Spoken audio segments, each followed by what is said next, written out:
Hello, good morning, and welcome to the Comics Experience Graphic Novel of the Month Club for the month of February 2022. And we've got a wonderful book for you today, a book that I am guessing is not on most of your radar. It's from a smaller publisher, a newer publisher, and it's not the kind of thing that usually gets talked about all that much. So I'm really happy to present to you OKSI by Mary. I'm gonna mangle this. AHOKOIVU. Oh no, I messed it up. Oh, you did it so well I before. know. AHOKOIVU. AHOKOIVU. Exactly. There you are. Perfect. There was it. Well, I was going to say good morning, but good evening to you.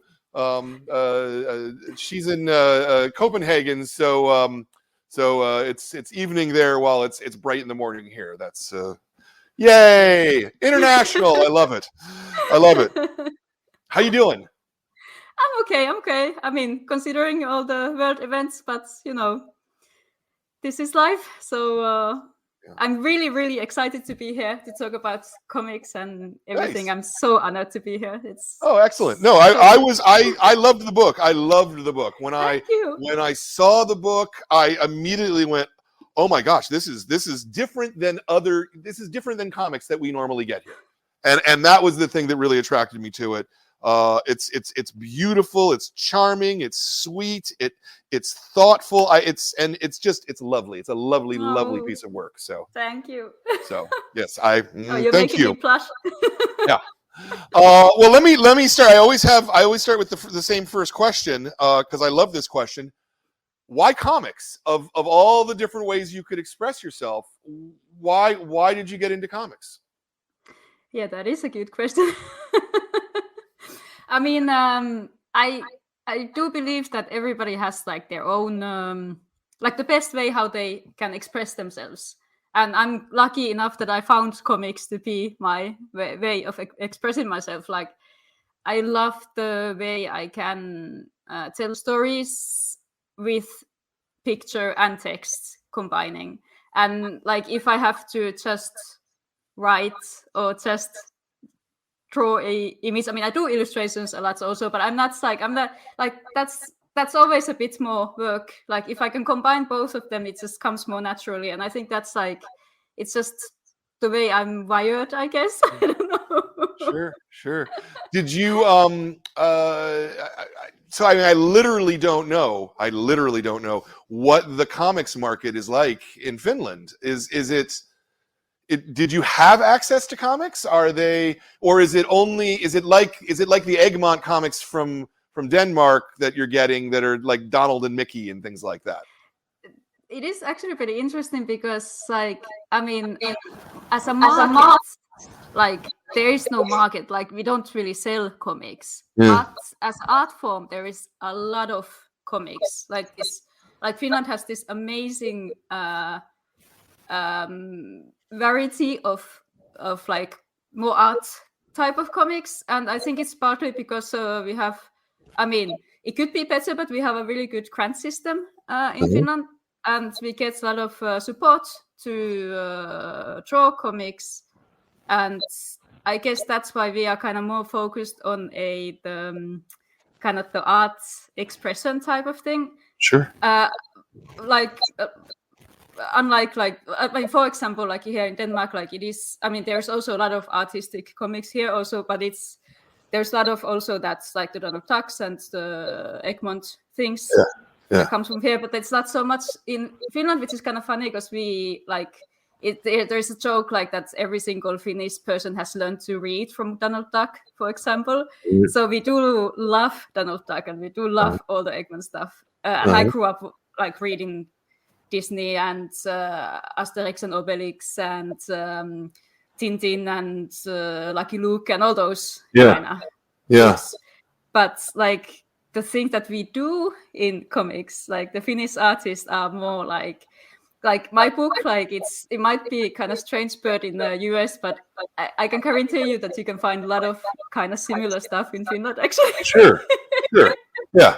I mean, it's not that I've never seen a book that looks like this. I just, I don't know, especially given how thick it is. Let me kind of here's a sort of a more standard kind of paperback kind of a book, so people at home can see just how big this book is. It's like 4 times the size of of a traditional graphic novel, and it's Yeah, I actually got recently a comment on, or like a message from somebody in Instagram saying like, "Hey, there's a mistake in the publisher's website. It says that it has 400 pages." I'm just like, yeah, it does have 400 pages. Actually, I thought that she was kind of going like looking at the Finnish version, because the Finnish version has 20.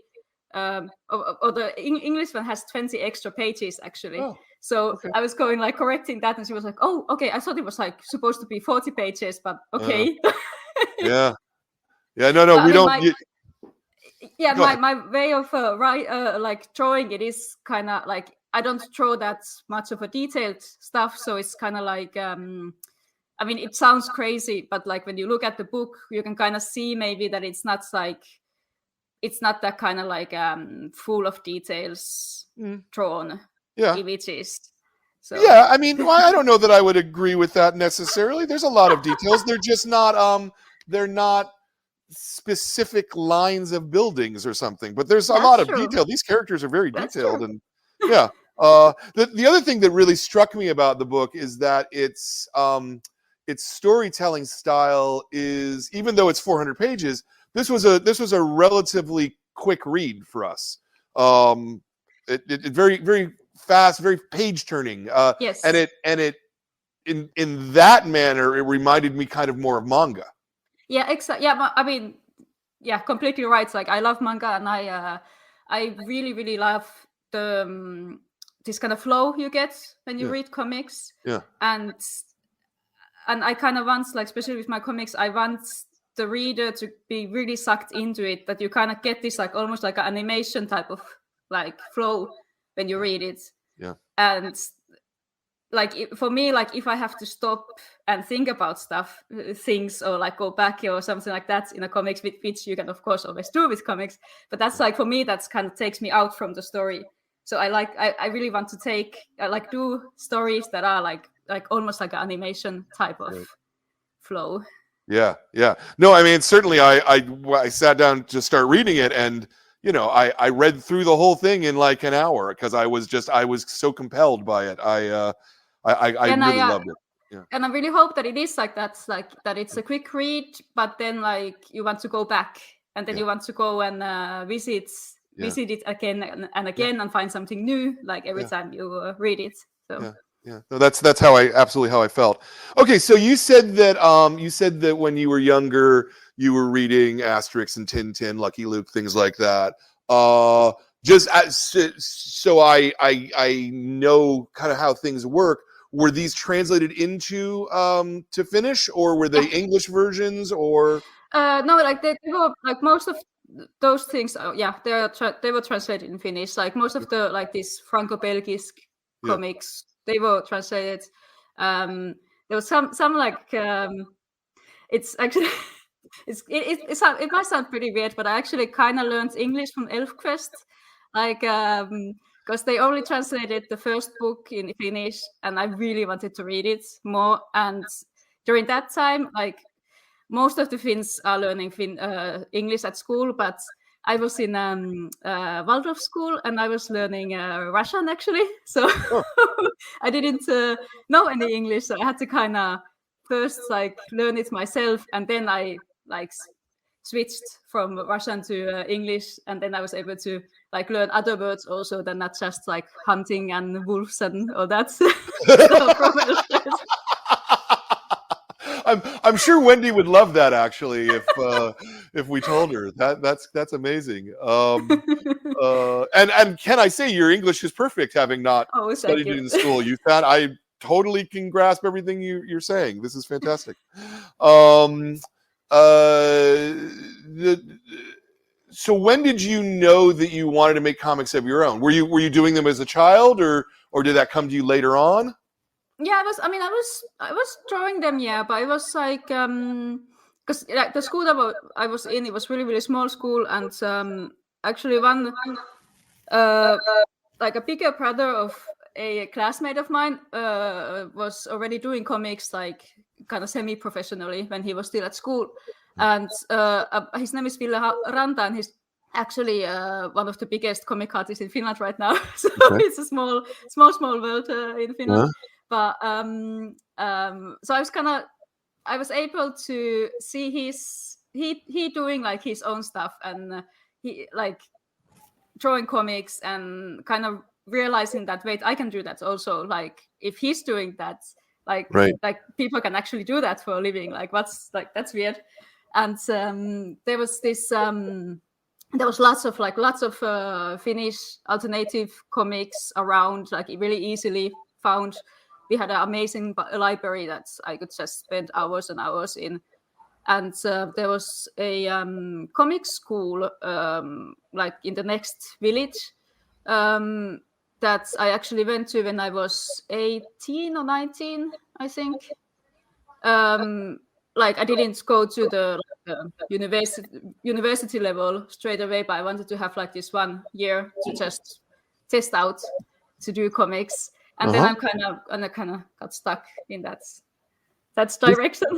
This fascinates me. So does that mean, you said a comic school, that the whole program was nothing but comics for a year? Yeah. I mean, you don't get a degree from it, but it's like this that you can spend a year or two there just to kind of, like, if you don't really know what you're going to do after the, like, I don't know how it's relates, like the lycée and all those in the American system is a bit different. But like when you're like 18 and you kind of should go to university, but then you can just have like this like leap years and just trying to figure out what you want to do. A gap year. Yeah, exactly. Yeah. I mean, there was also like people from 16 to like 40 years of old there. So. And was this a general arts program or a comic specific?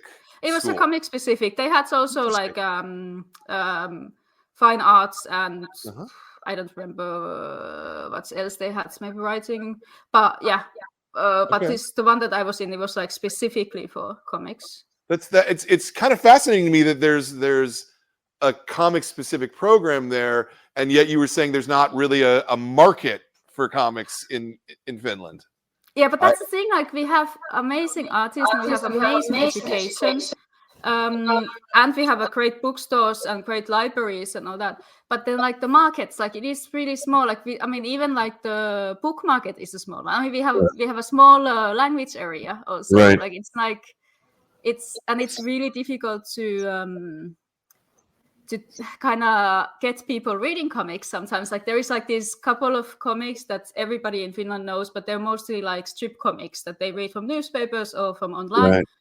But it's like to make people understand that comics can be an art form, and like and also like for example, like superhero comics, they are kind of a niche thing in Finland, I would have to say. Sure. Like it's it is a bit. I mean, I might get. There might be some people who are going to be angry at me of saying that there's not really a market. But I mean, it is. I think I understand the way you mean it, though. I think I understand the way you mean it. You weren't being pejorative. You were just sort of saying how the realities are. Yeah. You know, look, honestly, even in America now, you hear about American comic book stores, but even in America, superhero comics are kind of a niche thing in America too. So weird. If you look at the bookstores, like what are the bookstores selling? You know, they're selling Raina Telgemeier and Dave Pilkey by the millions, and they're selling 10,000 Batman comics. You know, so I mean, if I would sell 10,000 comics in Finland, I would be top of the list. So right. That's the thing. Like that's yeah. Interesting. I always love hearing about how different places work, because you know we're when you're in the U.S. you're very U.S. centric, unfortunately. Well, I mean, and of course, I mean, it's a big country, and it's one of the biggest like markets for comics. Yeah. So I mean, I understand it. Like I mean, and I'm so excited with OKSI also because I'm really interested to see how it's going to be in the US with it, and also like because this is the thing with like. Like I've grown up watching like all the American shows and films and all that, and I kind of think that I know how US works, but then Right. of course I don't, because I'm not there. No, So no, you probably don't. It's nothing like television.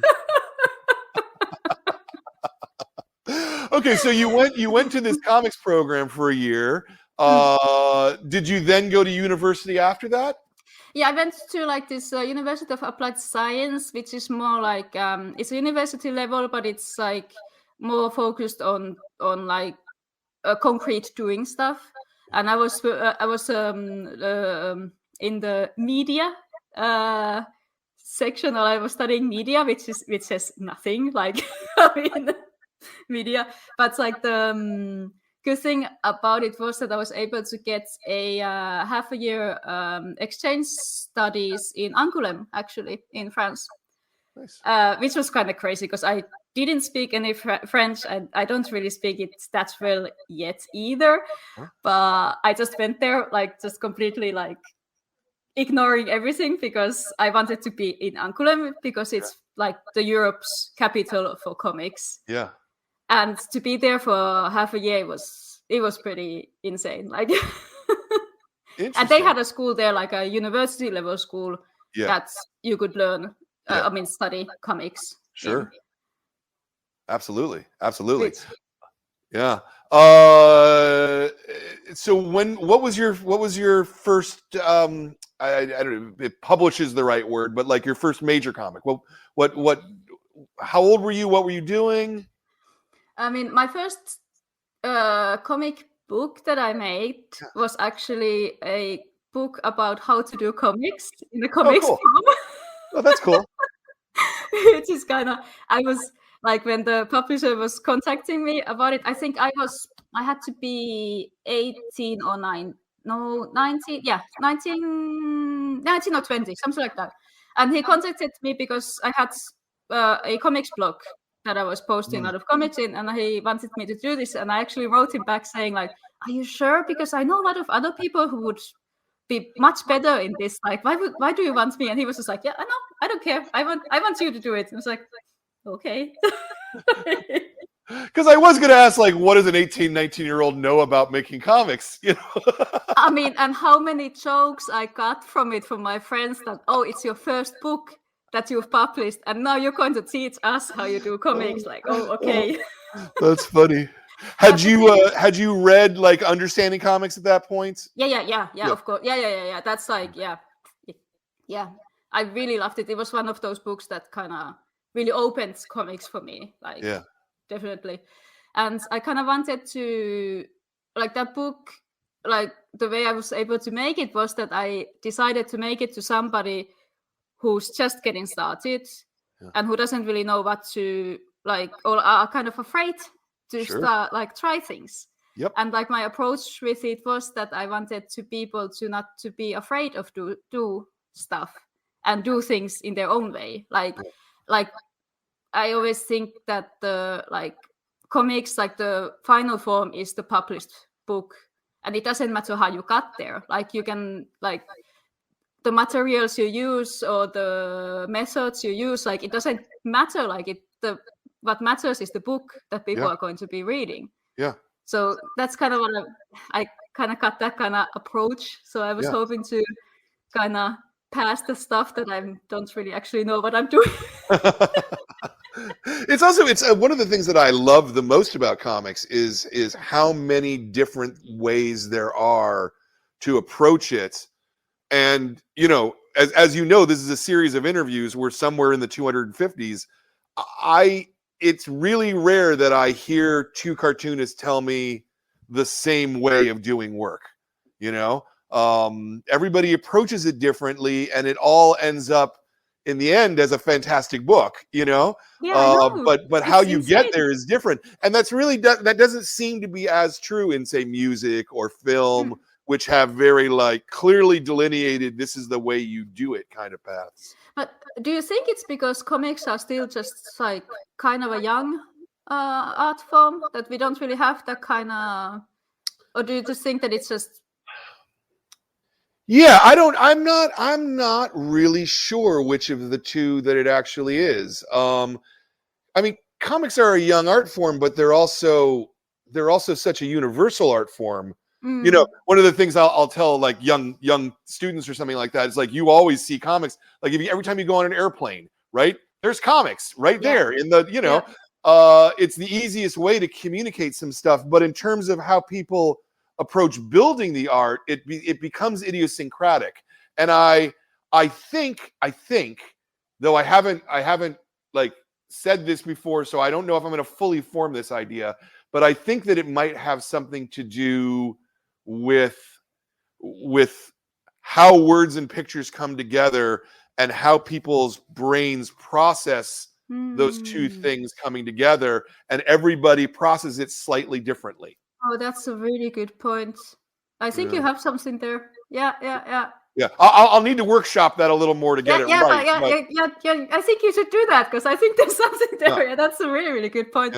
And the thing is with that, like that comics are everywhere. That's why I also think that's why we need more like comics education, or like just like that everybody should learn how to draw comics, or to at least to how to read comics, because they are everywhere. Like especially with the internet nowadays, like it's just like it's so important that you can actually read a image and a text and combining them, and this is like it's just really, really important skill nowadays.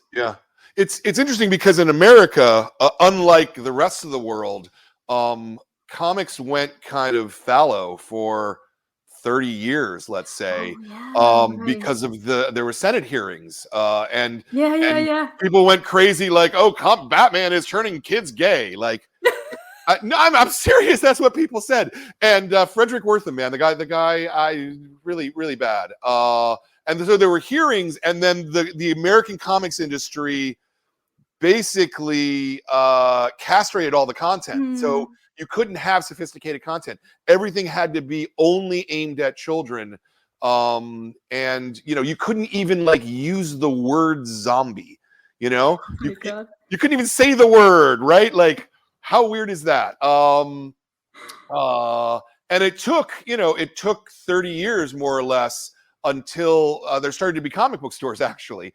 And the comic book stores started recognizing that it was actually adults who were buying a lot of these comics. And we started producing material more aimed at adults again.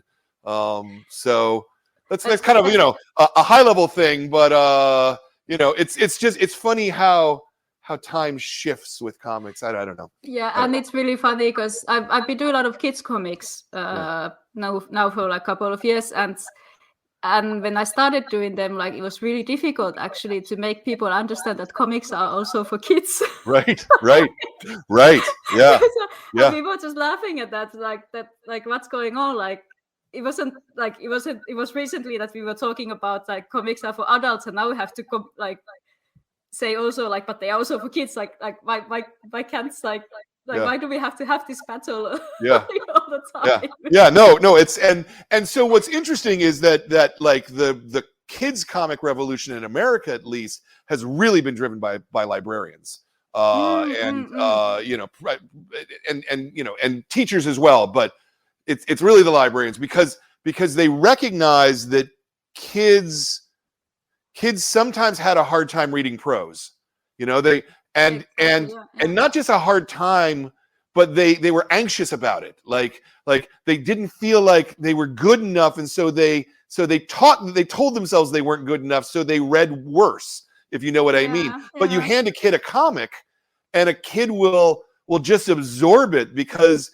they can, if they struggle with the words, they can still look at the pictures and determine meaning and determine sequence and tell the story, you know, and then eventually they get to the words.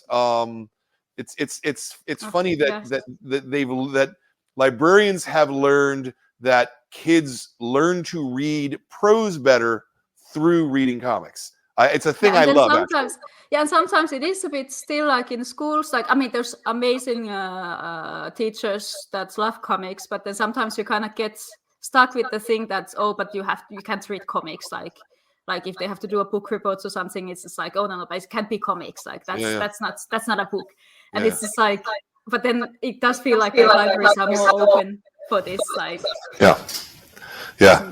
Yeah. Another 20 years, kids will be able to do comics and turn it in as their book report, I'm sure.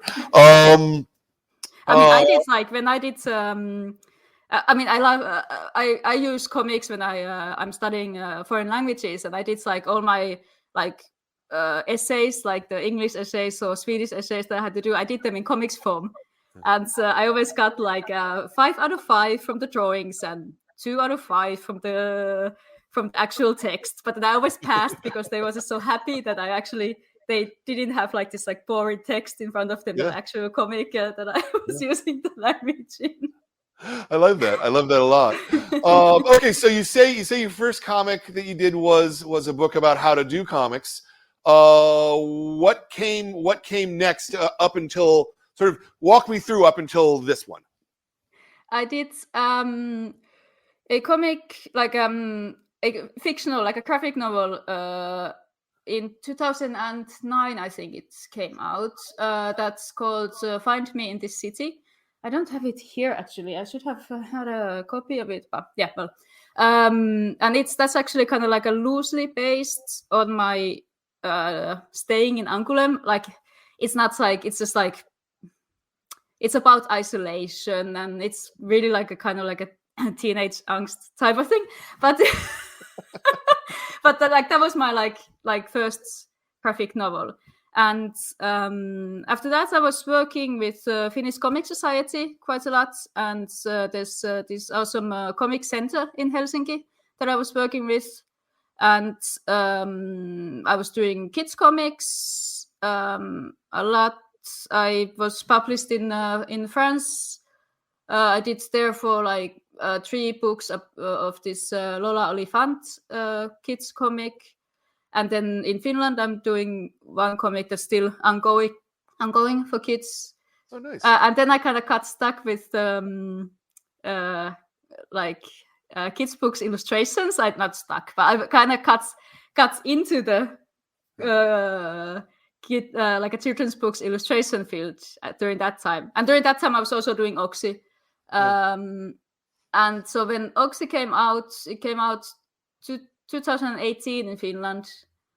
And after that, I've been kind of doing mostly illustrations now for children's books, which I also I really, really love, but I haven't really like, suddenly it's been many years and I'm still working on the next one. Yeah. Well, I mean, obviously OKSI is a Finnish folk tale, but I guess my question still is what was your inspiration to tackle the story? Well, actually, it was because I had just moved to Denmark, and I moved to Denmark, and I was studying in Sweden. This is the way in the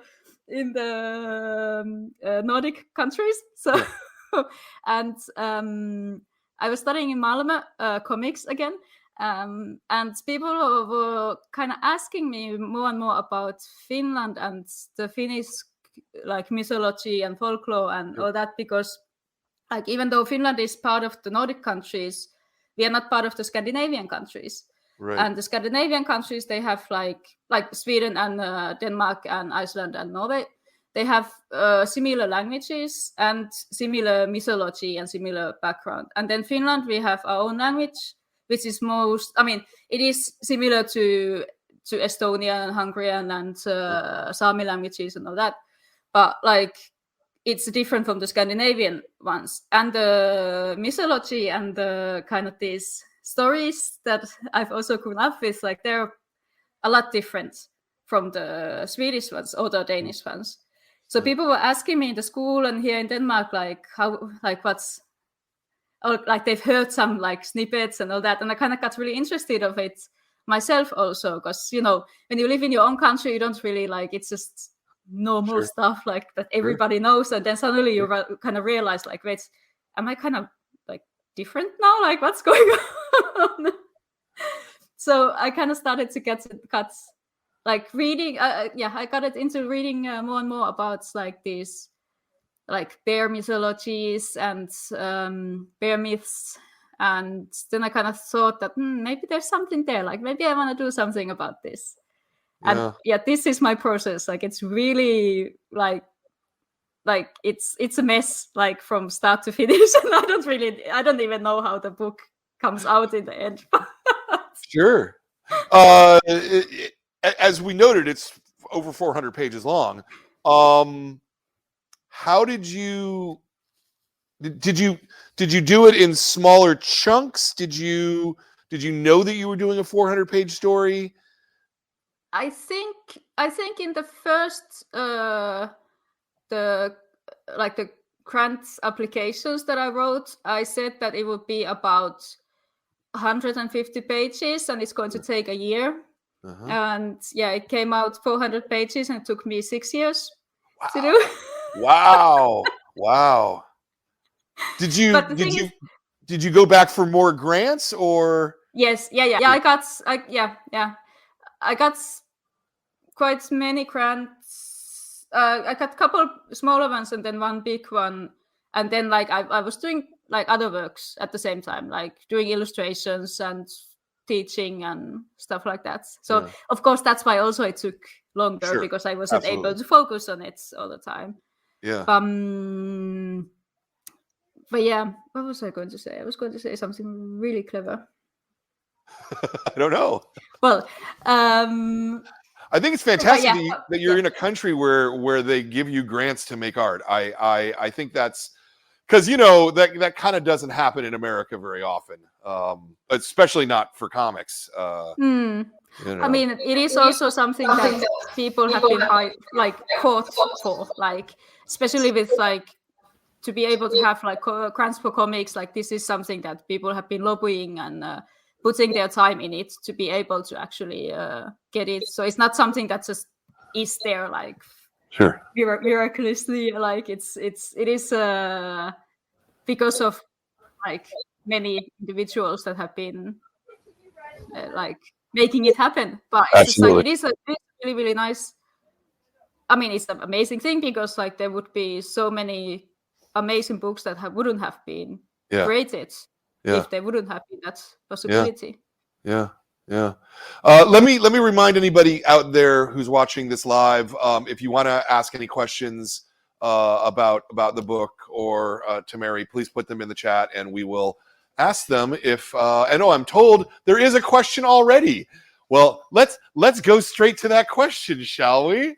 Pudrigo, hello Pudrigo. I love the book's page and panel design. Each page also works as a beautiful work of art in itself. Did you work it all out on the page or was it put together digitally? So my way of working, it's actually like all of the pages are half watercolor and ink and half digital. So like it's most of the comics, like if you would see the originals, and this is why I don't want to show them. I mean, you wouldn't really consider them good because they're not finished. Like this is like they're only halfway done. So like I mean, I have some sketches that I don't know if I can share my screen. You can. There's if you look towards the bottom, there is a button that says share. And then if you click on that? Yeah, you can do it. You can absolutely do it. Yeah. You'll put the share up, and then once it appears on our side, we'll enable it as though it were his own guest. Yes, perfect. Because there we are. I was thinking that I want to show some of these.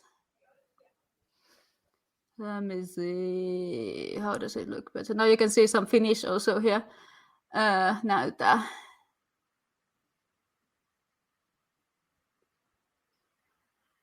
Whoa. Yes. No. I can see what's on your screen right now. Let's do this. Yeah, it's my pictures of bears. Yeah, there you go. Yep. Like I was just thinking that if you guys want to see some of like my way of working, like this is like I usually start with like collecting all these kind of like images that I kind of find really fascinating and like just like what I see from the internet. And then I kind of combine, like, I mean, I kind of print them and then look at them and then not really think about them anymore. Like they're something that's going to be in the background, really. And then I kind of test out the characters with sorry. Shit. Yes. Okay. Perfect. Now, with like the smaller type of comics that are in like anthologies or something like that. I did like one. There's this really, really good Latvian publisher called Kush Comics that I did this small booklet about a bear in a space, and it's kind of like this prototype of OKSI, where I've kind of tested the stuff on. Yeah, sorry, I'm now just going to flip this through quickly, but this is some of those like comics that I kind of test out things, and then I just start drawing random stuff like these bears, kind of testing the characters, and the story kind of forms during that time. Yeah. I'm kind of, trying to get to know the characters, trying to see like what's going on. Okay, and here's the thing that I wanted to show. Like this is kind of like the sketch that I do, like not the first sketch, but kind of like this like starting sketch. And I do this with computer, and then I usually print them out, or I can just. Or like sometimes I don't even print them out, but I actually just like copy them, like looking at them, because you see like there's not that much stuff happening there, so I can just kind of do a new sketch based on that. So that first step is digital. Yeah. Okay. And then like this is actually something that I can show that it's like that I've been trying out. Like this one has actually already. Like computer and watercolor in, but you can see like that this is the final one that's in the book. Yeah. So this is a way of showing like that I actually did a lot of redrawing also. Like it's not only 400 pages that I've drawn, but lots more. And so you can see like here like all the like the writing is digital. The bubbles are digital drawings, all the details also. And then some of the watercolor stuff I kind of like emphasize with like this Photoshop brushes and all that. Yeah. So if you go back a couple, go back to the one more. So that's digital. The next one. Is the next one also digital, or are you at pen and ink at this point? This has more digital than watercolor, but it has like watercolor basis. I don't think I have actually like this like the completely like the raw version here, because I don't really like to like. I mean, I can show sketches, but I really don't like showing the watercolor ones. Like I was I've done a couple of like, I'm just taking this now away. We can also visit it later. Great. Actually, Ben White. Yeah, perfect. Thanks. Yeah. Nice. But I had a exhibition of the of OKSI when it came out in Finland, and I had some originals to display there. And I got like a couple of people came to me and say like, "Oh, but these originals are so much better than the final ones in the book." I'm just like, I mean, I don't want to swear right now, but it's just like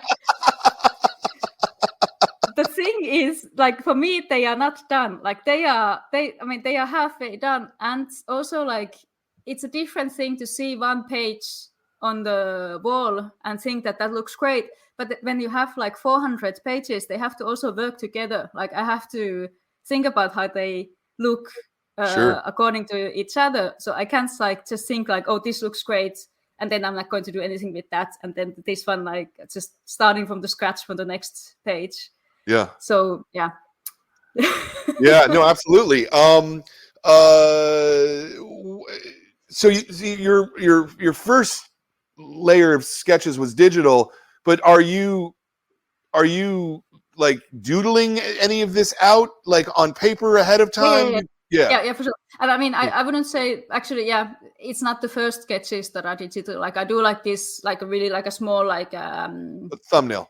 Yeah, exactly. Yeah. Those I do by hand, and those are like nobody else can read them than me. I can't even read them sometimes, so it's like completely. It's just kind of to solve the flow and to solve the problems of the page. Exactly. Yeah. Exactly. Yeah.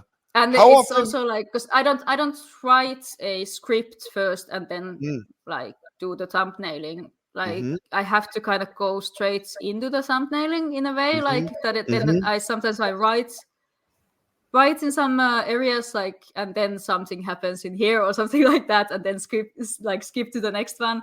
And then sometimes I can't really express with words like what's going to happen in this picture, but I have the image in my head, so I have to use the image instead for picture or the text. Sorry.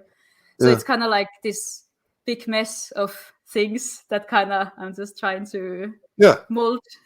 Well, this gets back to the thing we were saying earlier about how different people work different ways. You know, half the people we talk to say, "Oh, I write a script, and it's a script." And the other half are like, "No, I just draw, man. I draw and see what happens, and then I add the words later." I kind of love that it works both ways. For sure. But I mean, of course, that's the beauty of it, and it's also like what I was trying to kind of talk about in that how to make comics book.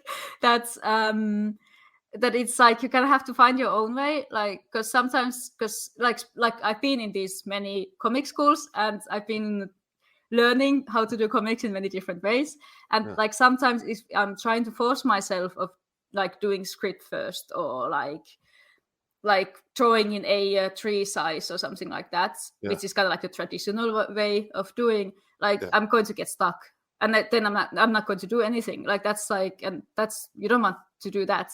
And then sometimes like also some people have been said to me, or they told me that it's like it sounds very difficult the way that I'm doing things or like drawing things and like going back and using digital and then hand drawn and then back to digital and going this like back and forth. How do you say that? Back and forth. Exactly. But then it's just like if I wouldn't be doing that, then they wouldn't. I mean, then I wouldn't have anything. Like that's like I just have to keep moving. Like I mean, Linda Barry is one of my idols.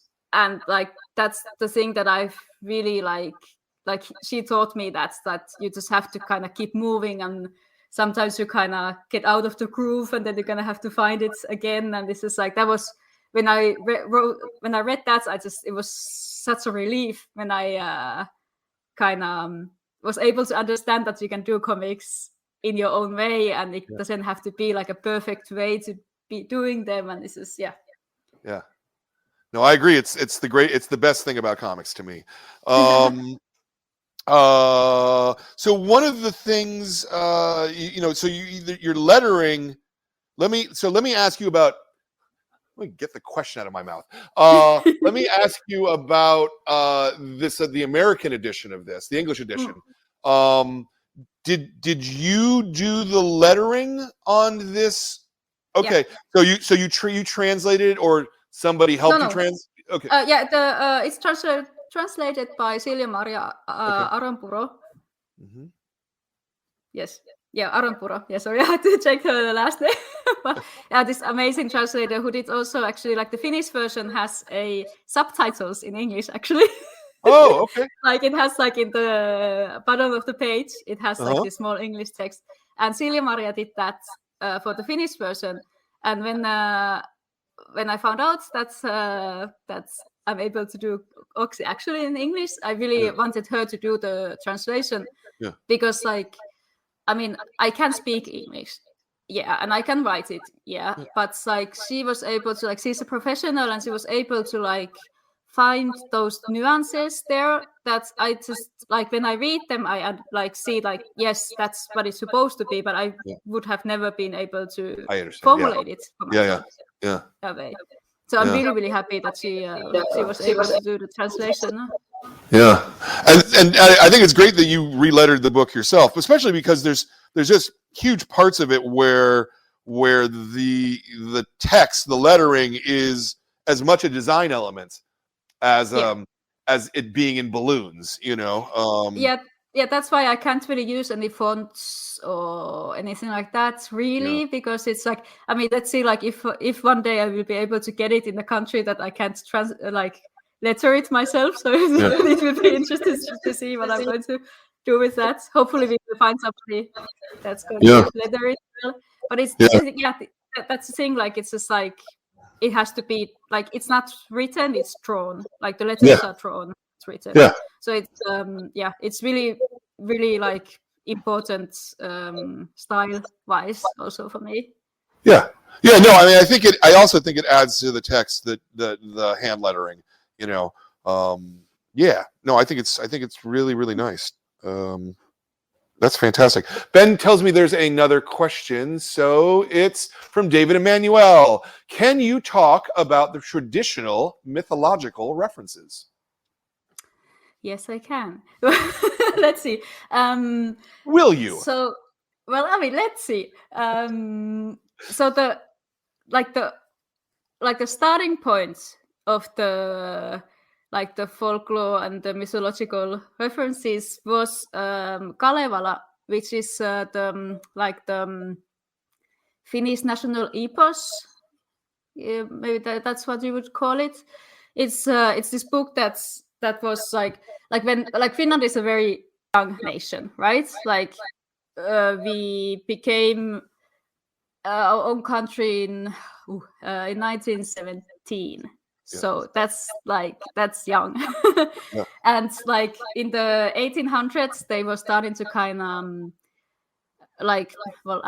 forming the ideal of like what is Finland and what's like our what's the nation, like trying to like build up this kind of like a national image of Finland, because we've been under Sweden, we've been under Russia, but then like we do have our own language and like cultural stuff that are our own and all that. So it's like, but of course, like all the countries are built, right? It's like there's not like, you know, it's like all the nationalities are built in that way. So Elias Lönnrot was this guy who went around in 1800s. He went around from town to town, skiing from town to town and gathering these songs that people have been singing like for ages and ages and ages. And he went to these villages, listened to people singing, wrote them down, and then back home he then kind of started to put them together. So he kind of edited the book, and like there's a lot of discussion about it, like how much it is actual like the old stories, like how much he put himself in them, like how much he edited them. But like, so that's and that book has a section about like killing a bear, and also like this like the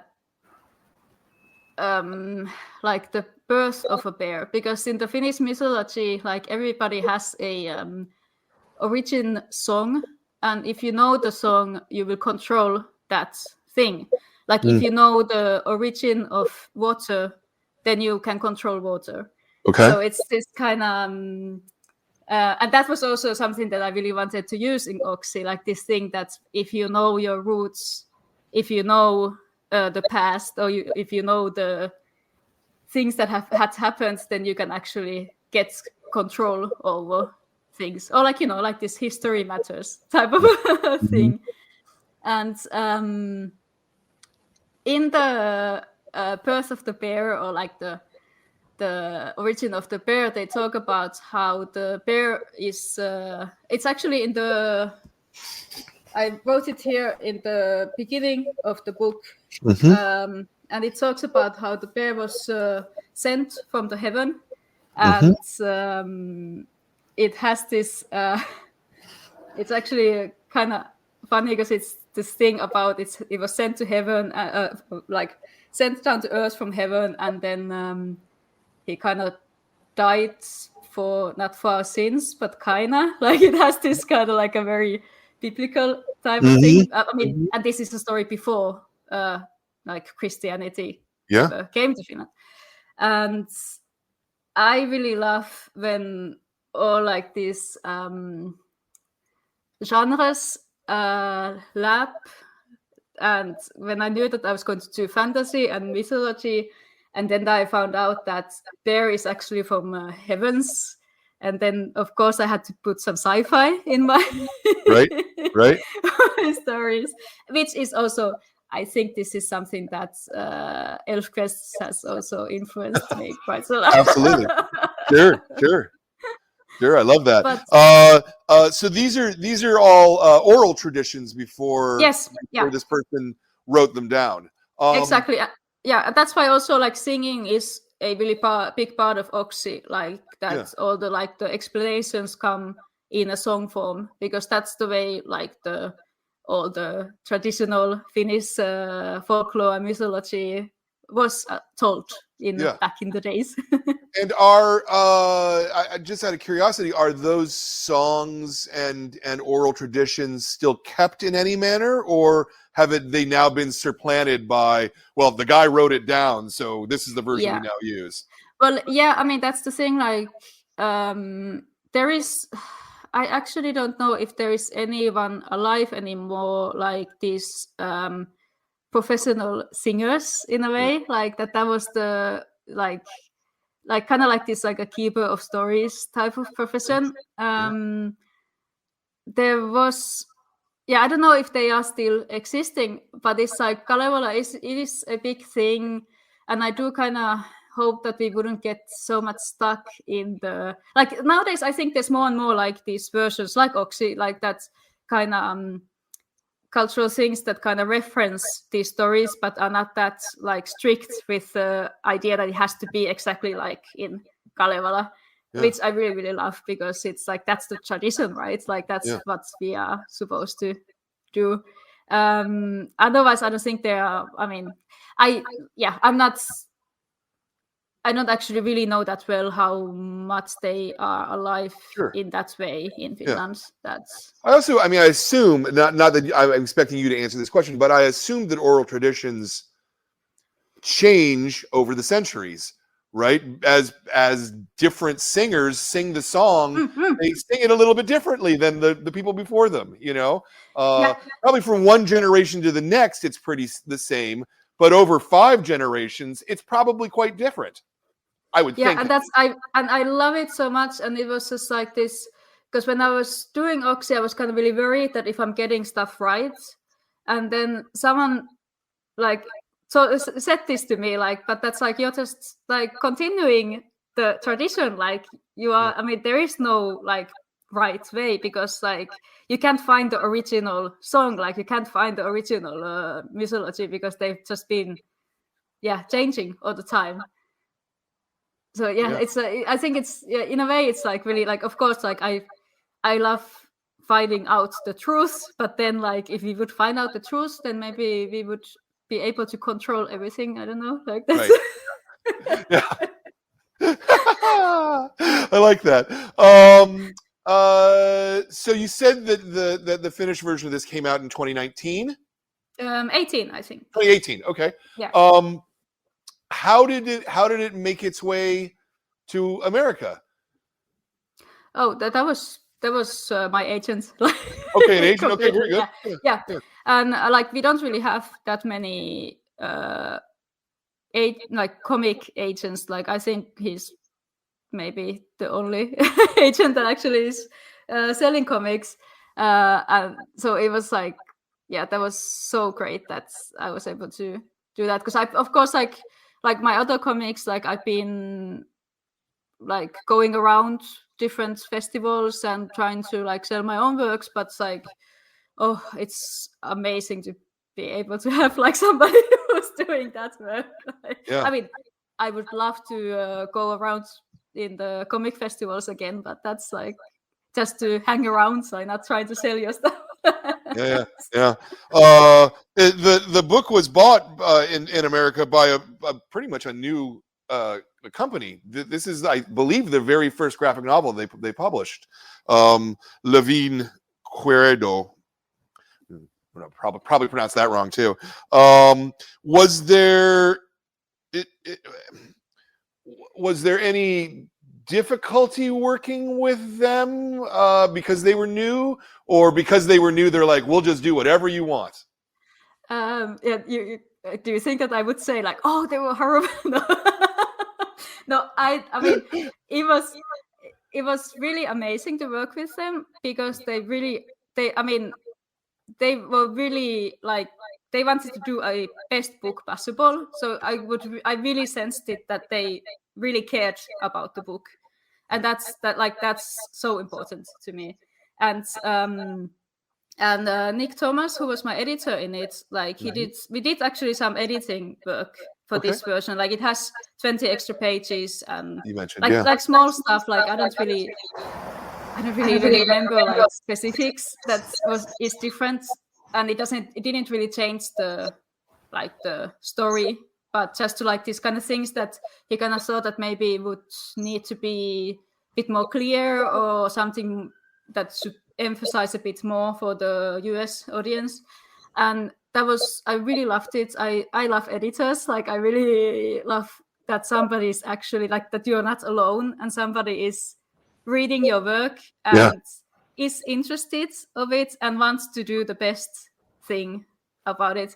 And then like, of course, like Ville Ranta was the editor of the Finnish one, and with both of them, like it was always like, if there was something that I wasn't really feeling it, then it was just like, yeah, okay, fine, like this is your book, that's completely fine. But then sometimes, I mean, like most of the times they come up with like really interesting, good points. Yeah. And it's like, sometimes you get blind with your own work. Like you really have to have somebody to. And like I'm talking about this because it might sound really weird for Americans that I'm talking about this so much, but like we don't really usually have editors in Finnish comics, because we don't have such a big market. Like there's not even like enough money for the like actual artists, so it's just like difficult to get money also for the editor. Everybody. Yeah. So a good editor is going to make the book better. I mean, yes, yeah. You know, they're your best ally. They want to make it better. What was the reaction in Finland to OKSI? It was surprisingly good, actually, because it came out with this small publishing house that's like, it's a like they're well known of doing like publishing good comics, but it's a really, really small publishing house, and they don't usually like publish, like they always tell me also, like they try to push me to offer my comics to bigger publishers also, and if they don't take them, then they will do it, because they want to like do comics that they think that they should be printed. But then like, I got like this amazing review in the biggest newspaper in Finland, and it kind of just exploded. Nice. It actually, I think that it started like, the review started like saying like, first things first, OKSI is perfect, and it was like, that's fantastic. That's exactly what you want as the first line of a review, right? And it's like, it was really crazy, because there's like this there's like one newspaper in Finland that people are reading with like regarding to reviews and all that. So that was I was really happy with that. So and there was just like, I kind of feel like there was like more people than not only those who just read comics, that are used to comics, that I kind of felt like that other people also found it in a way. Also do that. You had said that you were working with in children's illustration and things like that. Who do you see the audience for this to be? Do you see the audience to be kids, or do you see the audience to be adults, or does it matter to you? But the thing, okay, that's is my publisher going to be mad at me if I say this? This was something that we talked about a lot, actually, because for me, it's a like in Finland, it's a graphic novel for adults. Yeah. But they felt like in US, it's like YA is a more like better place for it, just because then it actually will find like more like wilder audience. And I kind of like, I don't really, even with my kids' comics, like I don't want to put any like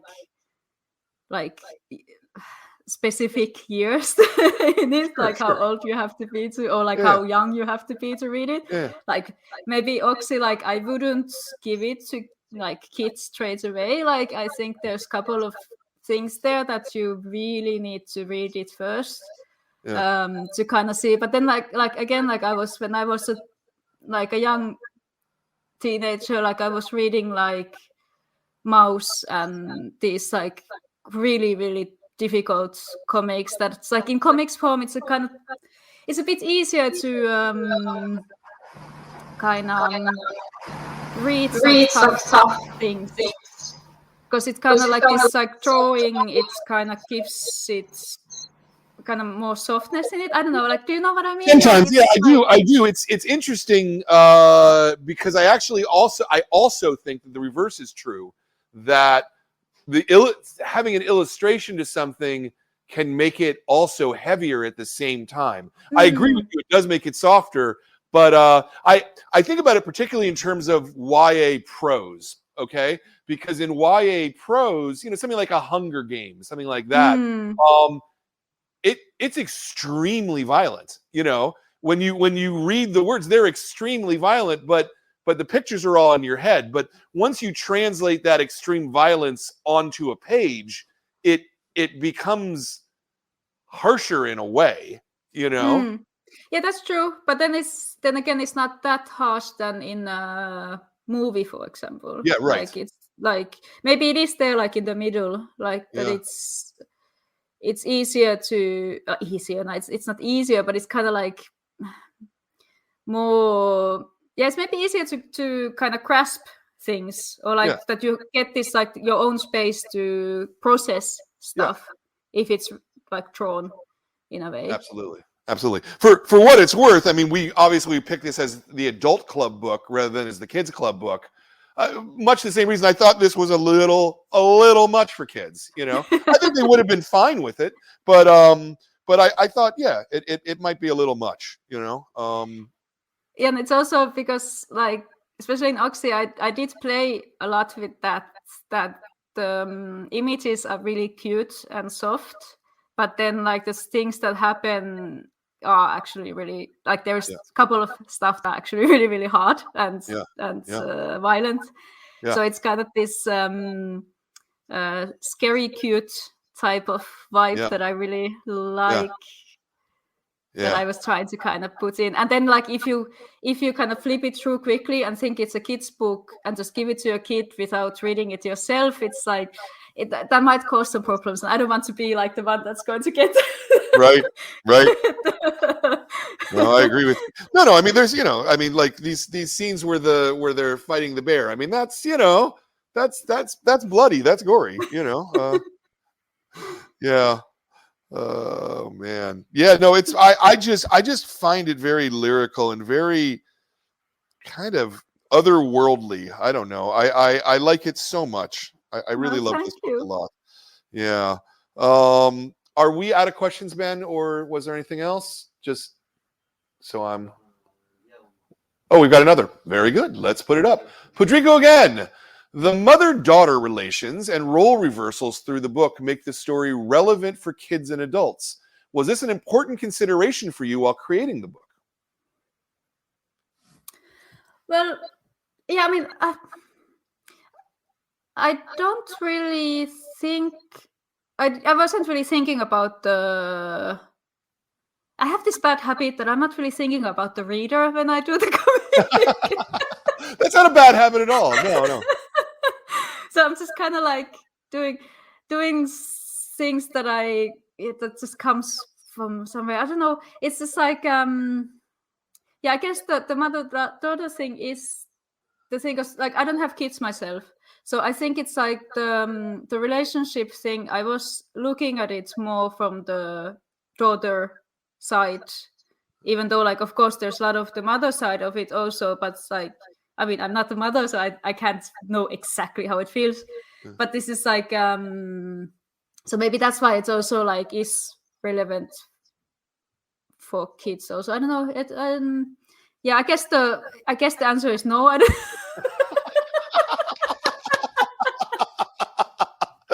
No, it's a good, honest answer. That's absolutely beautiful. I did this one when I was doing my comics blog a lot. I drew this one comic that I thought it was really, really funny, and I told my friends about it, that I was drawing the comic, and I was just laughing all the way when I was doing it. And then she told me, like, well, at least one person laughed at it.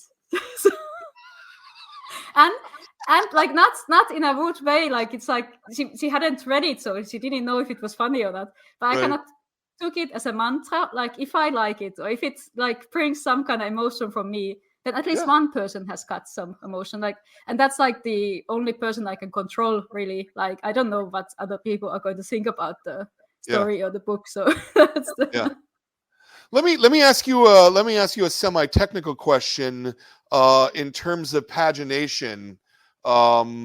Generally speaking, you want something to be on the right hand side to make people flip the page. You know, to keep the forward momentum going of the comics. Is that a thing that you were considering at all as you did it, or? Yeah, I think so. I mean, maybe.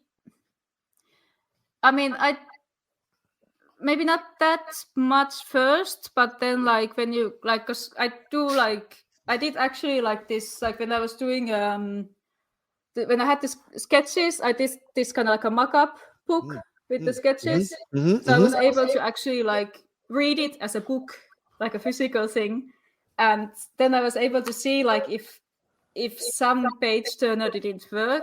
So then I was able to kind of see it like straight away, without like, because you can't really see it with, it's a bit difficult to see it with computer when it's like when that's not going to be the final product. But I do. So that's a mock-up of your sketches, right there? Yeah, it's like this. Oh, that's great. Oh, I love that. Oh, that's beautiful. I love that. Oh, I love that so much. I want a copy. Wow, that's cool. And there's only one of those, so. So so then when you worked with your American editor and you put in 20 pages, and as it sounded to me like they're all interstitial pages. They're scattered throughout the book. Did any of that change the flow? Well, I mean, I did have to like work a bit with it to see that it doesn't mess up anything else. Yeah. But like, luckily, there was a lot of the new pages that I did were actually like something that I've already done, but had gotten removed from the finished version. So I had like sketches, and I had like a space for them already. And it was kind of funny how like he was able to see like oh, it kind of feels like you could have something more here. And I was just like, well, I mean, I already have it. Sketches. Here it is. I love that. That's great. That's fantastic. That's fantastic. But yeah, it was a bit like tricky to kind of like see that you can actually get them in like, yeah, you can't just put one page somewhere, because then the whole other 300 pages are going to be messed up. So yeah. Well, especially if you're, again, if you're considering the right turn, then it's gotta work out. Yeah. Has this been translated into any other languages? No, not yet. Okay. I hope so, that it will get translations. I hope so. Yeah. Well, we are working with it. It is a difficult book in a way. Like, I'm really happy that, I mean, my publisher was able to, or wanted to take the chance, because it is a book that you kind of have to take a chance with.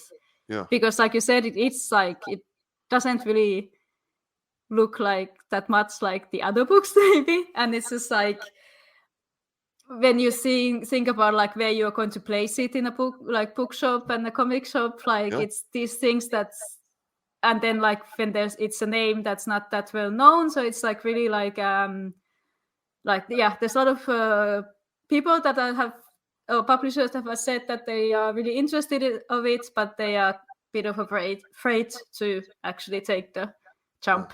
So. Well, you can tell them there was at least one comic book store that said, "Hey, let's get 300 copies of this and send it out to people all over the country because we liked it that much." So the gamble paid off, I think. Yeah. Oh man, that's fantastic. Yeah, I don't know. I just can't say enough good stuff about this, and just I think it's sweet. I just think it's darling. What else do you have coming up? Are there other comics that you're doing?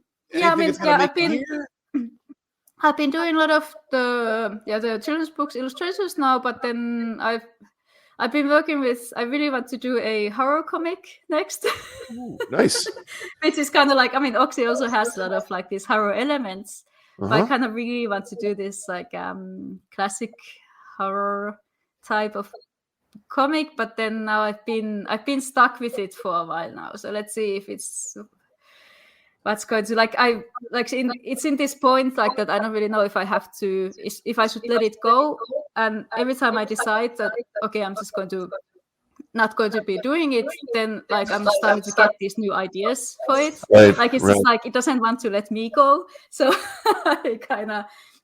I think I have to kind of see it through and make some time to be able to actually finish it. Are you so you've started production on it then? Well, I've started the first sketches, like this collecting ideas and things. Yeah. Oh, it's. Oh, I'd like to see it, whatever it is. Yeah. No, I love that. Do you make comics and art full time? Is that your thing? Yeah, I mean mostly the illustrations is my main work right now, but yeah, comics, illustrations.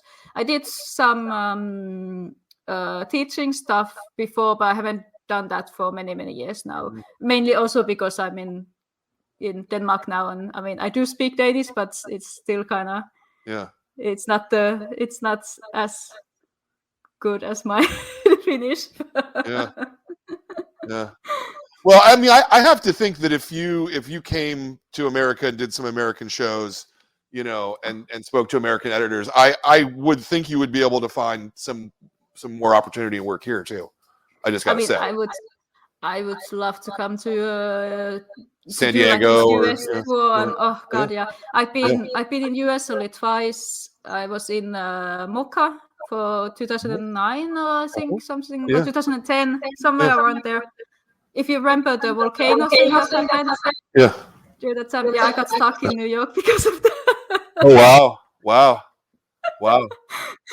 And then I've been actually once in San Francisco, but it was just like it was just this like really crazy quick trip. I was in my sister was living in California in Davis, and I was visiting her, and then I had like a couple of like 2 days or 1 day in San Francisco, like this really quick. I just really loved the city. I thought it was so amazing. I really want to go back there. I like it myself. Well, if you ever want to come back and you're, I can't afford the transcontinental flight, but once you're in the States, I'll fly you here, from a different city or something. So yeah, I would love that. Yeah. We'll do a little signing or something. It'll be great. Yeah, it'll be great. Yeah. Oh, very good. Then the signings will actually arrive, and that's like the post. So just for people at home, we still don't have the book plate for this yet because it got stuck in customs. It made it through customs, and customs said they put it to the Los Angeles post office, so it should have been here the next day. I mean, from Los Angeles to San Francisco is a day. It's not. But it's been weeks, and it's just sitting there, and we don't know where the book plates are at all. Eventually, they'll show up, and we'll get them out to people. But, yes. Yeah, or I will send you some new ones or something. Like we will make it happen. But this is like it's so crazy. Like think that we can talk live like this. When I'm trying to send you a packet, like that should be like a normal thing to do. Yeah, it should be, but yeah, life is weird like that. What can you do? All right, well, so let's wrap this up with the last question, which is the same, just like the first question is always the same with everyone. The last question is the same. We have an awful lot of people who watch these series of interviews who want to make comics themselves, and wonderfully, you've made a book about how to do comics. So what would be if someone comes to you and go, I want to make comics and I don't know what I should do. I don't know how to start. What would be the piece of advice that you would give them? I mean, like the most boring and annoying one is like just start. Just do it. The more like the bigger answer is maybe like find a community that's like either online or in real life. That's like find the other people who want to do comics or who already are doing comics. That's really, really important. Read lots of how to do comics books. Like it doesn't like you don't have to follow one exactly, but usually I like to think like every book has at least one good idea or one good point that you can actually incorporate in your own stuff, and then start a comics blog or start a like webtoon or something like that. Start publishing your comics online, and even if like people don't really read it, but this is like more to be able to like start or like make you do comics and keep it up, and find the community that reads your stuff and wants to read it. Yeah, perfect. I love it. I absolutely love it. I absolutely love it. This has been an absolute delight, Mari. I enjoy talking with you, and I really hope that we get more of your comics in America, because you certainly are very, very good at it. And it's beautiful, and it's and the different cultural touchstones to me are fascinating. So much to you. This is great stuff. No, this is genuinely good stuff. So thank you, and thank you so much for this. Like it was such an honor to be able to make you guys listen to me. There's no make. No, there's no make. This is both of us. This is good. All right, put me back on a 1, will you, Ben? Hey, so I'm gonna wrap this up here. If you're sitting at home, as many people are sitting at home, and they need something to read, I genuinely cannot recommend OKSI enough. It is really beautiful. It's lyrical. It's smart, and it's just a gorgeous book that everybody should have as part of their library. We can certainly sell you one, but don't feel constrained by that. Just go out and get a copy of this book, because it's just really terrific. A little bit of housekeeping. I want to point out that the next interview we have coming up, we're talking to Peter Bagg about Buddy Does Jersey. This should be a great conversation. This is for the Classics Club. Then I think if I got my order right, then we're talking to Miriam, I'm going to mangle this, Bonasatre Tour about Hooky. That's the Kids Club book this month. And she's in Spain. So I love this international thing we've got going on. Finland, Spain, it's great. And then for next month's Adult Club, we're back to genre material. It's a little piece of science fiction, after the world stuff. It's Eve. And we're going to be talking to the author, Victor Laval or Lavallée. We'll figure that out next month too. So that's the next cycle of books. I would like very much to thank Ben for running the show. I would like to thank Jordan for being our producer and getting everything in place and together. I would like to thank my staff for letting me doing all the work of the store so that I can sit and interview cartoonists, because that's the greatest job of them all, is talking to cartoonists. I want to thank everybody who's a member of the club, because we couldn't do it without y'all as members of the club. And I want to thank all the people who make comics, particularly people like Mary there, which back to the two. We almost had it. There we go. There she is. I want to thank you for making comics, because we couldn't do what we do if it wasn't for people like you making comics and doing it well. So well, thank you for reading comics, and thank you for selling comics, because that's like, without those, like, why would I be doing comics? So yeah, very good. It's the circle of life. I love it. All right. Well, thank you very much, and we will talk to you next month. Thank you for watching this episode of the Graphic Novel of the Month Club. If you enjoyed what you were watching, please subscribe and hit that bell up in the top corner. If you enjoyed the books that we're talking about and the creators that we're talking to, every month we pick a brand new book. The staff votes on it. It's a program that helps keep our store alive, and we'd love to have you as a member. You'll get a new book every month. Just follow that URL at the bottom of the screen.